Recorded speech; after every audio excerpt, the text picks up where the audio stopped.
Aujourd'hui, nous allons parler des outils connectés utiles pour notre pratique en tant qu'infirmière en pratique avancée. Effectivement, depuis le développement de ces outils dans le télésoin, donc on a pu s'appuyer sur la télésurveillance par exemple pour avoir un lien avec les professionnels de la ville et permettre également une meilleure surveillance des patients.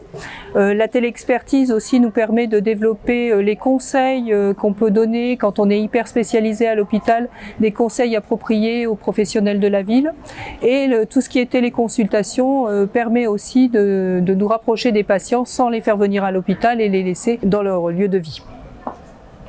Alors moi je suis infirmière en pratique avancée en ville et le lien avec l'hôpital est important avec la coordination des dossiers de patients notamment. Alors on a toujours ces problèmes d'interopérabilité, on espère qu'ils vont être bientôt levés.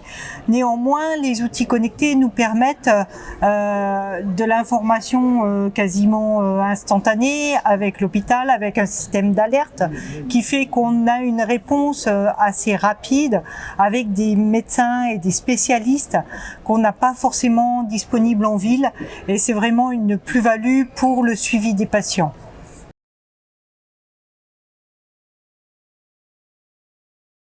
La pratique avancée en ville, c'est une belle ouverture parce que ça nous rapproche un peu plus du patient. On a une vue plus globale du patient. On est capable de faire un examen clinique plus poussé qu'une infirmière et on est vraiment le lien avec le médecin, comme on manque de médecins sur le territoire, notamment sur des territoires ruraux. Donc on va vraiment être un plus dans le rapport avec le patient, dans sa prise en charge thérapeutique et le lien avec l'hôpital toujours.